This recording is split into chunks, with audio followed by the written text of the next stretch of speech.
Fun. Stay with me. I gotta get this so I can hold my phone better. Here we go. I am outside of the Carroll County Courthouse right now. It's almost 7:22 here in Delphi, Indiana. Behind me is the courthouse, and people are gathering. It's raining, it's sleeting. Feeling for all those weather reporters that are always out here going live in cold, rainy weather, because it is not great. But I wanted to bring you guys the very latest. It's December 20th, 2024, and Richard Allen is about to be sentenced.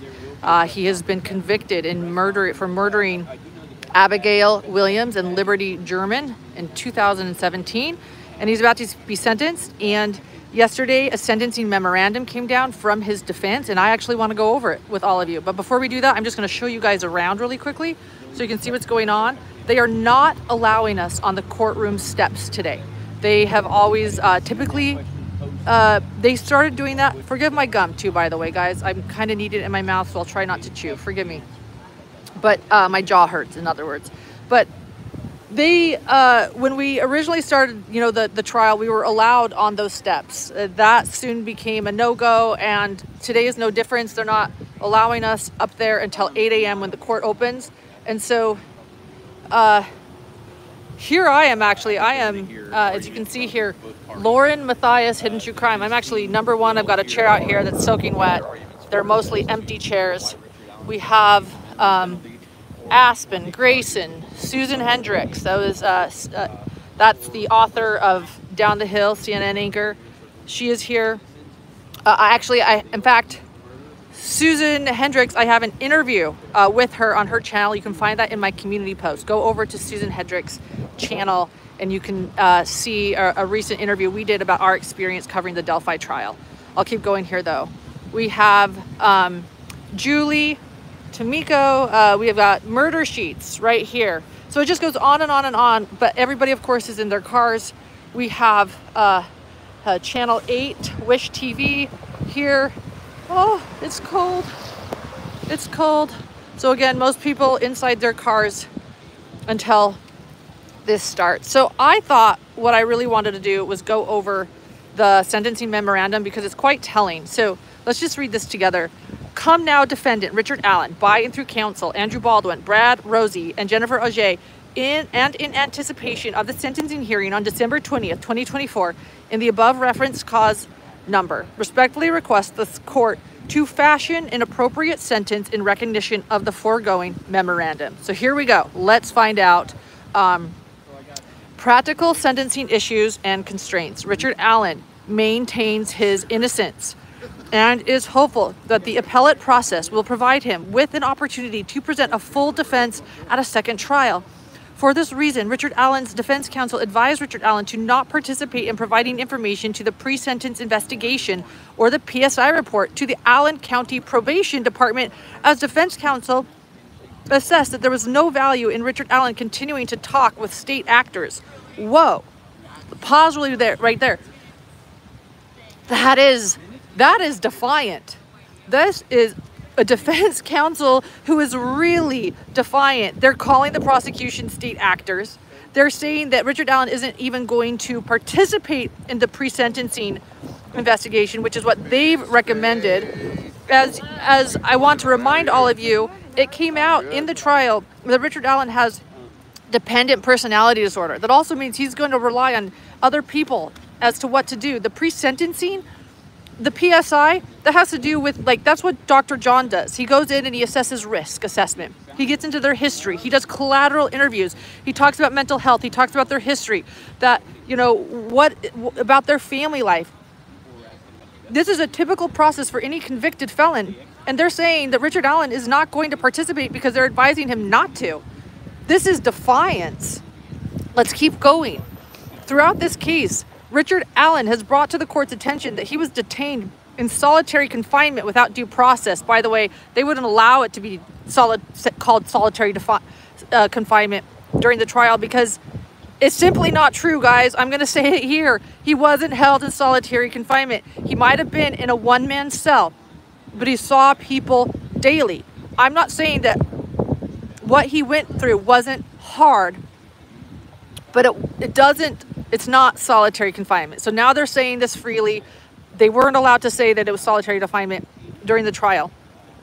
Throughout this case, Richard Allen has brought to the court's attention that he was detained in solitary confinement without due process. This constitutional violation by the state was then exacerbated by the assignment of a staff psychologist contracted by the Indiana Department of Corrections, who, while having a deep personal interest in this case, engaged in confidential discussions with Mr. Allen about the details of the acts for which he was accused. In other words, he had the company of a staff psychologist daily, so not solitary confinement. Mr. Allen was housed in 4 different jails or prisons during his detention without any input from himself or his appointed counsel. During this time, Mr. Allen was exposed to staff, law enforcement officials, and offenders, all of whom have reported circumstances which negatively impacted his defense. This is not the intended purpose of a pre-trial detention in our system of criminal justice. Do I think Richard Allen should have been put in a prison? No. Interestingly enough, Luigi Mangione, interestingly enough, is being held in a prison. But like, no, I don't think that should happen before a conviction. I don't. But here we go. Let's keep going. As a result of these constitutional violations, Richard Allen's defense team believes it has an obligation to protect him from the prospect of any further inappropriate contacts with state actors. Continuing to call the prosecution state actors, again, this is such defiance. Additionally, Richard Allen is 52 years old.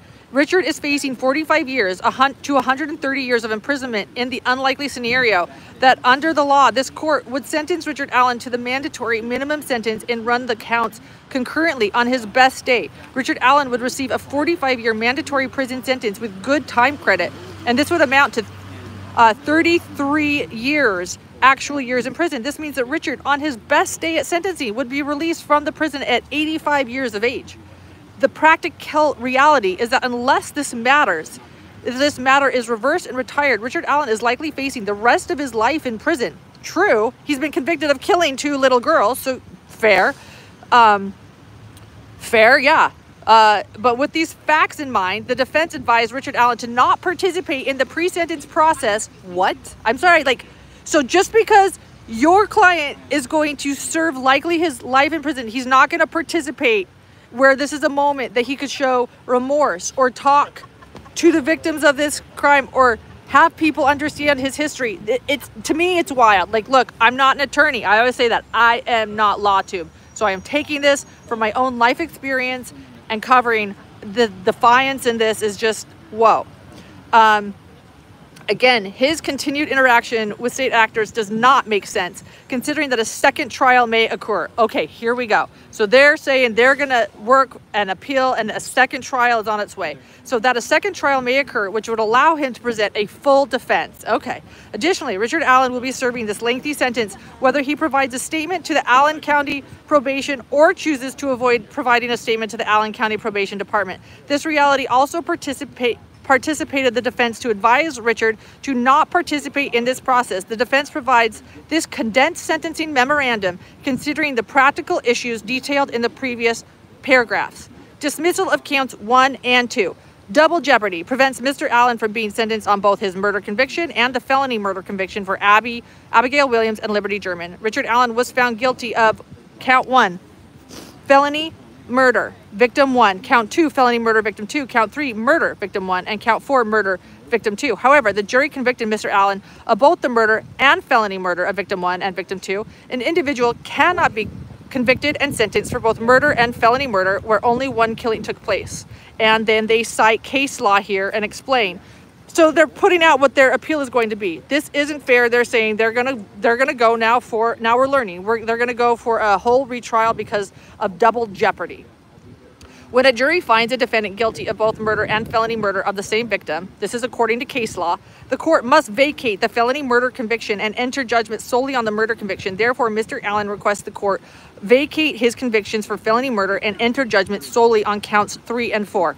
So now we're learning the defense's appeal strategy. This is interesting. I'm going to go look into this case law. Statutory mitigating factors. The person has no history of delinquency or criminal activity, as the person has led a law-abiding life for a substantial period before commission of the crime. Richard Allen has no prior criminal history, and he maintains his innocence on this charge. Richard's lack of any prior criminal history is a mitigating factor. Imprisonment of the person will result in undue hardship to the person or the dependents of the person. Richard Allen was the main breadwinner for the household before he was arrested and sent to the Westville prison without a hearing or attorneys present. His imprisonment has created and will continue to create hardship on his wife of 30 years, Kathy Allen. Oh my gosh, guys, my hands are numb here, but we're gonna keep going. We're gonna keep going. I might have to go to a car here in a second though. Richard Allen maintains his innocence and is hopeful. You know what, we're gonna go to a car because my hands are about to fall off. My hands. Here's Anya and Kevin. Oh, hey. Murder Sheets. Hi, everybody. Hey. It's good to see you guys. Yes, we'll get in, right? We'll get in. Okay. Hold on, guys. We're going to the car. I'm coming in the car, guys, because my hands are about to fall off. I got to come in to finish reading this. So I'll have the camera face this way. There are people in this car, but no one's going to see them. Privacy maintains. Okay, well, here's Susan Hendricks. Hi. This is my car, and here's Grayson and Susan. Hi there. Okay, so we're just going to keep reading this, and I'm shaking my hand because I was about to drop my notes out there. It was so cold. So we're gonna keep going. I was talking so fast. I'm like, I gotta get through this memorandum. Okay. I'm like, I can't do it. Where are you in the memorandum? I think I'm closer to the end.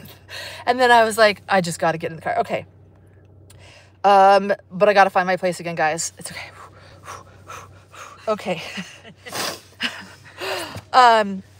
We're going to get through this together. Thank you guys for sticking with me. I always say that. Stick with me. Okay. It is cold. So Richard Allen maintains his innocence. We're learning about case law. We're learning about the appeal process. Like, we now know the double jeopardy is going to be what they're going to try to do. They're going to try to get a complete retrial. Statutory mitigating factors. We just talked about that. Non-statutory mitigating factors. A number of non-statutory factors exist in this case. Among them, Richard Allen served in the United States Army National Guard for approximately 10 years, having enlisted when he was in high school. And number two, Richard Allen has a long history of mental illness, having been treated for major depressive disorder and anxiety disorder throughout his life. We'll also throw in the dependent personality disorder. So he's like, whatever you want to do, defense, I'll do. So let's keep going this. His mental health condition was corroborated by the record of the Indiana Department of Corrections created during his intake process at the Reception Diagnostic Center, and again through the record created by his assigned mental health providers at the prison, as well as the independent neurological exam results generated by Dr. Polly Westcott. These records were introduced as evidence at various phases during the trial, and therefore the defense requests that this court take judicial notice of the same.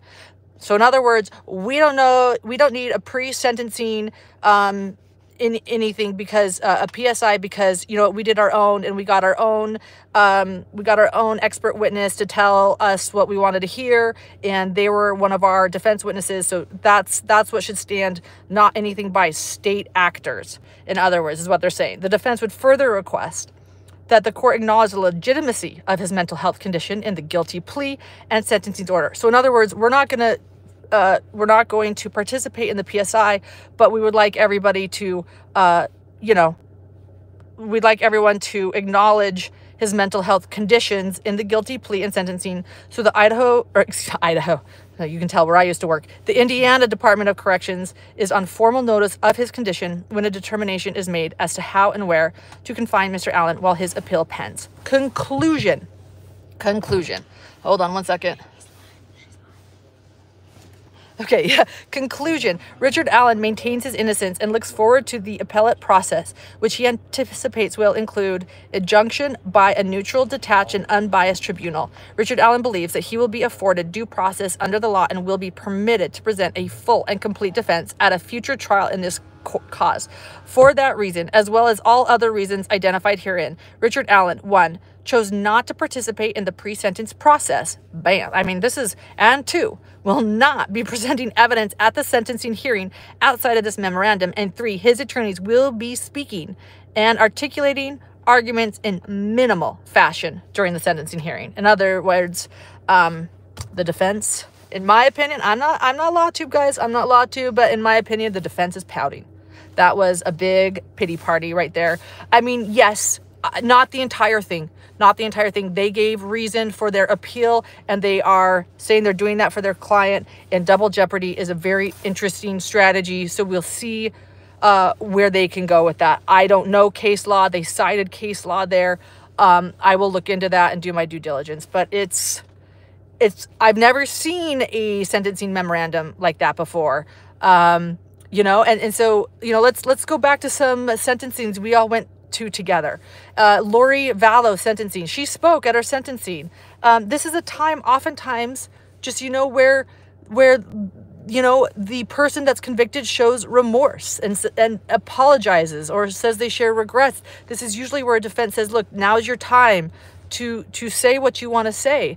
It sounds like Richard Allen may not be saying anything. I don't know. I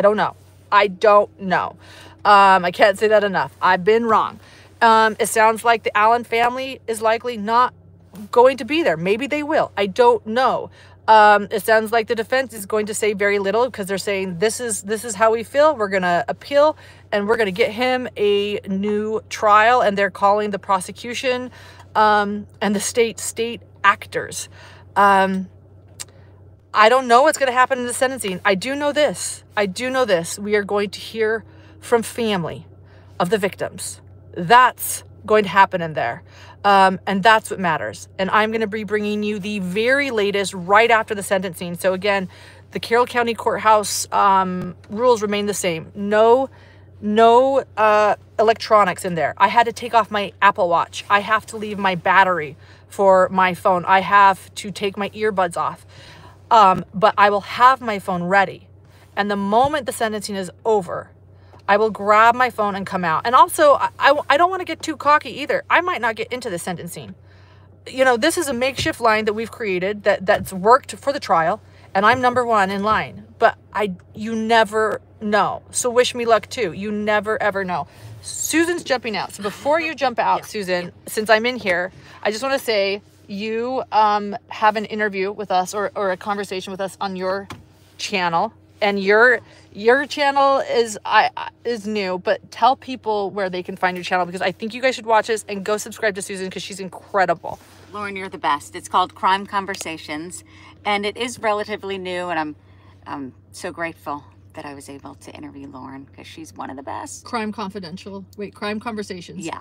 Okay, thank you. Crime Conversation. I'm like, tell me your channel name again. Well, I say that because I've been encouraging Susan. We need healthy, ethical voices on YouTube. She has. And she's incredible. So go subscribe to Crime Conversations. So, okay, thanks. You're the best. You're the best. And You're getting in, by the way. You're getting in. Okay. You're number one. And we all probably need to go because people are starting to line up. It is 7:40 and court opens at 8. So we're all going to jump out here. But just stick with me. As I always say, thank you for your support. I am here on location in Delphi, Indiana, and Richard Allen is about to be sentenced, and I do not know what is going to go on in there, but we just have some hints from that memorandum that I just wanted to unpack with all of you. All right, guys, we'll see you when I see you. So stay tuned, hit subscribe and notifications because you never know when the sentencing is going to be over. We'll see you. Bye-bye.